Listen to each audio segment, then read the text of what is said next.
So how's your Sunday? Terry, what was the last time before today that you saw Rejoined? Oh my gosh, I don't remember. Mike. Like a decade? Oh my goodness. A decade? Yeah, a long time ago. I kept looking at my face going, oh my God, I was so young. I was like 32.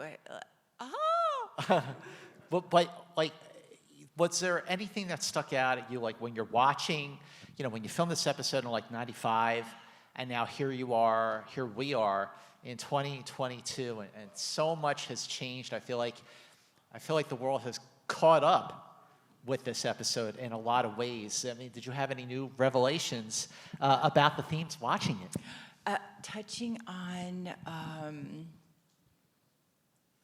gender fluidity and watching myself kind of be shift into the Tarius, the male, the masculine,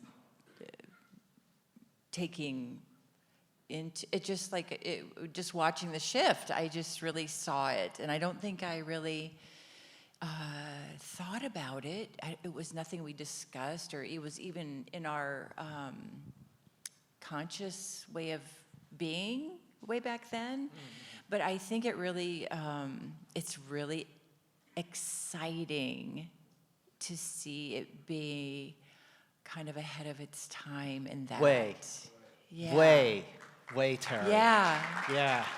And it gives me goosebumps now to watch. It made me feel really emotional, feeling like my dream when they came to me saying this was going to be the dark Star Trek, but that I loved the original series when I was a kid because of it handling like real important social injustices. And it felt like when they told me about this, they asked me if I would be okay to do it, and I thought, I'm representing all of my friends. And at the time, it was an LBGTQ. I know there's some more letters after that. I apologize. But it was just my gay friends, right? I am representing them, and it was the time when, they couldn't get married. And but not thinking about he, she, they, them, all of these different pronouns that we're aware of now, and respecting that people have different ways to describe how they feel about who they are. It's just, so it was, exciting. And that was a revelation. We were talking outside before the screening. And, I've watched this episode many times over the years. I did a rewatch of DS9 during the pandemic because, I had time. Because I think you're a fan of Star Trek. Yeah. Period. You're like ooh, like, why not? But you're right. Like, I mean, like the way with the gender identity and the pronoun, like, identifying, and this is something that Discovery, the new series, really leans into, especially in the third season. And we're going to talk with Sonequa about that after her episode next. But DS9 did it first, and they did it in a way that was subtle. And that is when Star Trek is really at its best, is when it doesn't beat you over the head. And prepping for our conversation, Terry, I went back and I remember I was looking at some of the interviews that you did back in the day, that Ron Moore did, that Avery did, and I love, like, you all said the same sort of thing when you said it wasn't about that. It was just a love story. Yeah. Yeah, absolutely. Yeah. I mean, they asked me if I would be okay with it. It's interesting because my boyfriend at the time was not okay with me doing it. Wow. Yeah. I think, it's interesting how it can be threatening. Maybe I did it too well.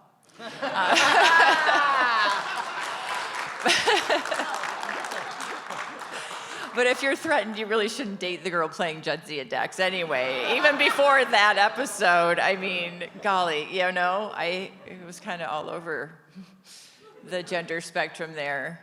The man-woman thing, it was so confusing for so many people. Yeah, and you know what, it was interesting too, I don't know why this is popping into my head, how there were people on the set that were very respectful of the story. And then there were the guys who were like just waiting for us to kiss. That were kind of gross about it, you know? Because we were really, I think what's interesting to watch it is I felt emotional too, that it felt very real, the struggle of what the right thing to do was in following her head or her heart. And I think her heart was originally kind of company girl, I'm gonna do the rules. And I think a lot of us can relate to that. And I have gone against my head and followed what my heart wanted. And I think you kind of need a combination of both to lead you, right? Because when she throws all caution to the wind and you watch her get angry about it, she's not handling this in a very mature way. You know, she kind of loses perspective on everything other than what she wants. Like she's trying to make up for what Tarius did by abandoning her, and that can't be made up for. But I never really thought of it that way than to watch it this time. I'll tell you, it's perspective, time, and perspective, and you go back and you watch something you did years and years ago, and you have, you know, the times have changed, or something you did, time has caught up with something you did, you know, all those years ago. But I just remember, you know, when I was watching the episode for the first time, and, you know, all you really knew was like, well, there's like a one-line synopsis about like, oh, this week on Deep Space Nine, blah, blah, blah, whatever. And when you did have that kiss, you know, my feeling was like shaking my head going, there you go, Star Trek does it again with something that was done for the very first time. And this is in the 90s. And it made me think of like, you know, of course everyone talks about Shatner and Nichelle kissing in Plato's Stepchildren on November 22nd, 1968. Wow. Sorry, Terry, I'm that guy. Yeah. Yeah, I'm that guy. I was yes. just married to a Klingon. Yeah. But, you know, the thing about Deep Space Nine is after the original show, every series, it took a couple of seasons for the shows to like figure out what they were, to hit their stride, except Lower Decks. Lower Decks got it. But Deep Space Nine, by season 3, and especially season 4, you know, Michael's on the show, and, you know, Avery shaved his head. He was, you know, total badass. Yeah. But I feel like that's when DS9 really like stepped out of the shadow of Next Generation. And so like what do you remember about how you were feeling with the show, with Dax, right around the time before you got the script for Rejoined? I was, you know, that's when I think Ira really kind of took over and Michael Piller stopped being so prevalent. And I remember Ira coming up to me and saying, we're going to make Dax more roguish. And actually, I just read something where Hewitt, the writer, I can't think of his first name, I apologize, Robert Hewitt? Robert Hewitt, yeah. And he said that I wasn't who they envisioned Dax to be. I wasn't playing her, but that I made her write a different version of Dax than they thought she would be. And I thought, wow, yeah, because when I first got the part, they kept trying to ask me to be more like Yoda and, you know, Princess Grace and Yoda. It was like, I don't know what that means. And like they were gonna fire me. This is how awful. They hired me an acting coach, and the acting coach said to me, they want something from you that just isn't working, Terry. You need a dialect coach to run lines with you, because I couldn't get my mouth or my brain around the techno-babble. Yeah. My head's like, oh, that's not who I am. I can do drama, just don't make me memorize things that don't make sense. But I did. But I did. But so she said, no, what you're doing, your sarcasm, your humor. I said, well, you know, for me, I imagine if I'm 350 years old, if I don't love people, if I don't have a sense of humor about it, I would want to kill myself. What the hell? When is it going to end? Everybody I love dies. I just, it's like constantly having to be okay with loss and, I mean, that's a lot. It's a lot with one lifetime what we all go through, but 7? So anyway, that really colored how I portrayed her, was also having them get to know me, the writers, and having Iris say, we're going to have you be more roguish. They found out I was doing kickboxing, so I started doing all the Klingon stuff, right? And he said, how do you feel about fight scenes? I'm like, I love fight scenes. So I felt like I really stepped into my own in the first 3 seasons. I was building my confidence as an actress, and just the whole lifestyle of having your life be taken over by an action adventure sci-fi drama. You live, eat, and breathe the studio. You don't really have a personal life. Yeah, yesterday Elizabeth Dennehy was talking about, because she did the last episode of season 3 and the first episode of season 4, and she said by the end of season 3 everybody was exhausted. And when they came back for first episode of season 4, everybody was like, okay, let's go. But then by the end of season 4, probably not like that. But what was...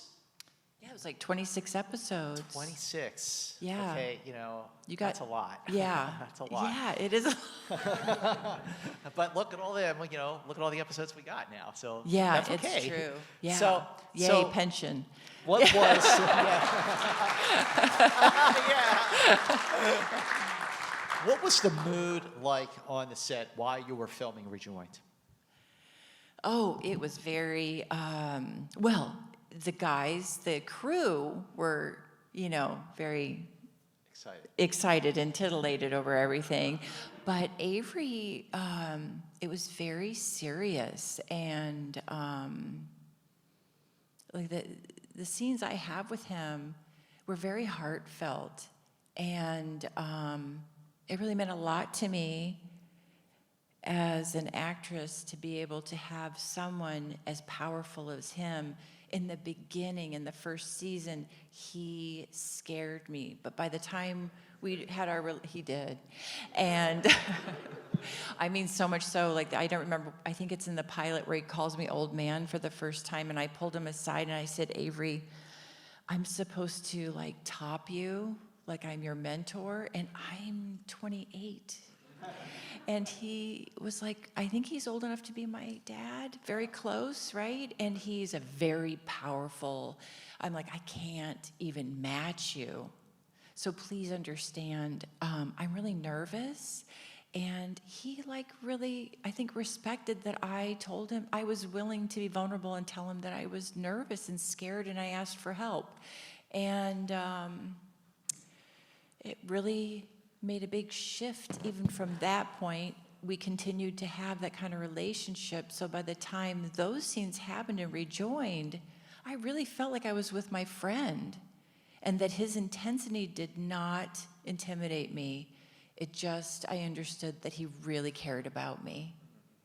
And he really cared about the story, and he really cared about doing justice to the love story and not letting them cut up the kiss. So there was one shot, and they made sure not to do coverage on the kiss, because that way the studio couldn't chop it up and make it look smaller. And consequently, when it aired in New York, on the East Coast, there were, affiliates that pulled it. No. Yes, across the country. Can you imagine in the 90s? Unbelievable. In the 90s. Yeah. That's unbelievable. Wow. Yeah. So the Q&As, I moderate these kind of conversations all the time, and trust always comes up. Trust with your director, trust with your actors. How did the trust really give you the confidence to do this role? I really felt like everyone I was working with on this, the closest people, your cameraman, the camera pull, focus pull, the person who's making sure you're in focus, the guys who do the marks, these are the guys that are your crew that are really with you. They're experiencing it like a live show. And it was palpable how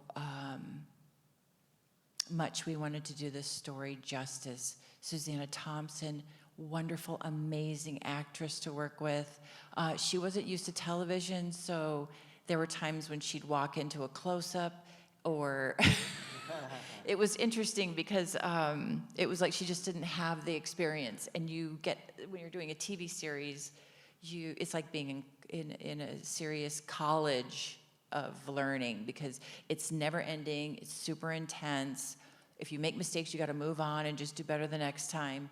And it's relentless, But being in those trenches and being overtired, crazy things going in people's personal lives, everybody's personal lives are kind of rocky and falling apart, honestly, because our whole lives were on the set, our whole lives. So when you have that kind of connection with people and you're in little spaces where everybody's talking softly, there is a love and a bond that happens, that just a respect of humanity. And I feel so grateful. It makes me, I go back and forth of wanting to go back to work, but having this experience today, watching it, and having it be such a profound episode makes me really miss work,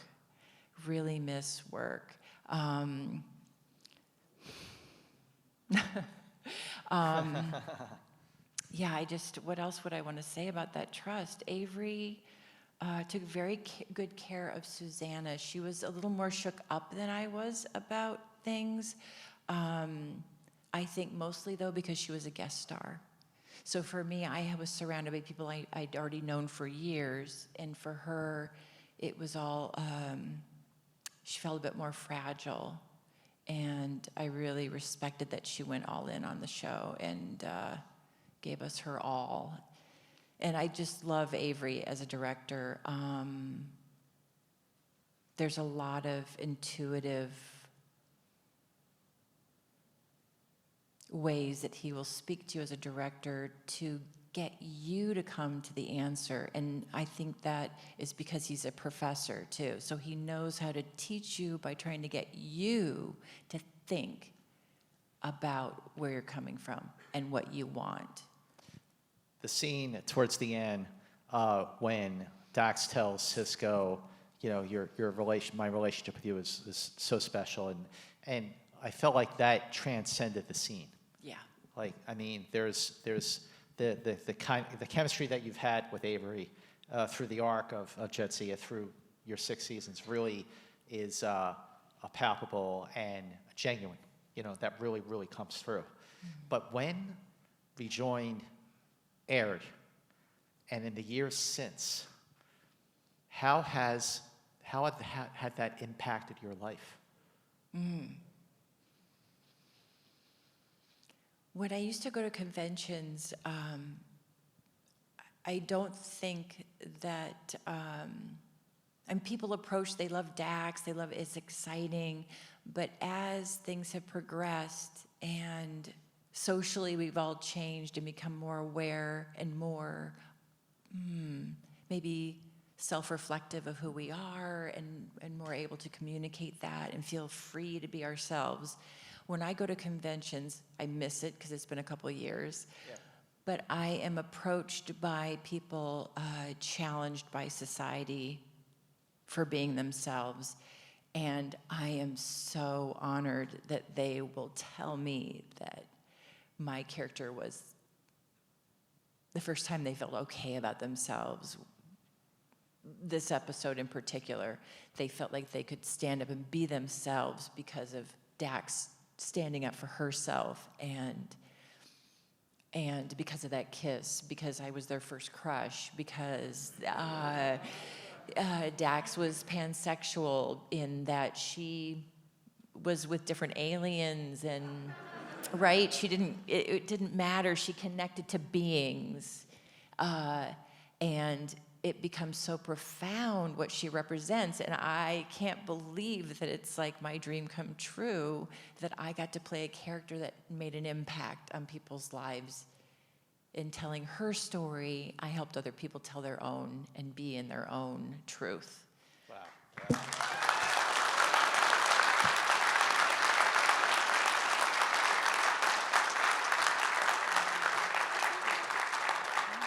I think over the course of 56 years and more than 850 episodes of Star Trek. Altogether? Altogether. And growing. And growing. And I said this before, but take that, Star Wars. I mean, Yeah. sorry. I know I love Star Wars, but Star Trek will always be my jam. And you can never have too much Star Trek. But, you were talking about the hustle and the bustle and just the relentless production schedule of doing 26 episodes a season. And these days, they don't do that. You get 13 or 14 episodes of Disco and 10 episodes of Picard, and you were doing 26, Next Gen, Voyager, Enterprise, 22 to 26 episodes. But were you able to have just, a little more time on your prep for Rejoined because of just the challenges and the places that you were going to have to go with this one? Oh, well, they made sure I had the script. I was in all of it, right? So gratefully, I'd already had the years behind me to, I just had to make sure that my focus was completely on the show. And that's where it's really difficult to balance both things. As you know, I've put my career on hold for a very beautiful young man out there in the audience, and has been worth every second. Max, stand up, Max. He's wearing Nana. Max, Max. He's got Aunt Nana on his shirt. Yes. So, but joyfully, I think that it's you can't have everything. You can have everything, but not everything all at the same time. Absolutely. Right? Yeah, you can have it all, just not all at once. And, hopefully you have a partner when you're in episodic television, that when you're doing an episode like that, you can say, "Hun, I'm going to be completely absent for a week. I'll see you next week. Yeah. So sorry, but I have to super focus." And I imagine it's true of anything, though. If you're a scientist, if you're a writer, what you do for a living, you have to go to the film festivals and interview people and watch things endlessly. You can't. There are times when you just simply have to focus on what you're doing. Just to say, I was exhausted when I saw The Power of the Dog at Telluride. That movie is so boring. And I was nominated for 12 Oscars, but I digress. It really? Yeah. But I digress. And it's boring? It is so boring. It is so boring. Oh my gosh. Yeah, Coda should be the movie to win Best Picture. I'm just going to say that. I can't keep up, though. I need a list from you. Yeah, I need a list from you. I Seriously. I go, oh, yeah, I'm going to see that. Yeah, I'm going to see. Okay, what was it? I can't remember any names. Olivia and I started to watch something this morning on Ben Stiller's new movie, and I'm like, this is really bleak. And we're just watching it, both of us being super polite, weren't we? And I don't know, we have 10, 15 minutes, and I'm like, do you want to keep watching this? And she's really polite. She's, okay. And I'm like, we don't have to. Just seriously, the movie that really, if you all have Apple TV, the movie you want to watch is Coda. Oh, yes. CODA, Child of Deaf Adults. It's a magnificent movie. Is. I've been singing its praises for 13 months. Anyway, but back to you. It is. It's amazing. And But- her voice. What? Yeah, she's great. Amelia Jones is wonderful. Love her. Terry. Yes. It is so No, don't let it end. Wonderful. Wonderful. But we are connecting for an actual adult meal, right? Yes, for You and sure. me, You we and need me. a catch-up time. Done, Yes. done. Thank you done. so much for coming, you guys. Really. Terry Farrell, ladies and gentlemen, thank you Thank so you. much.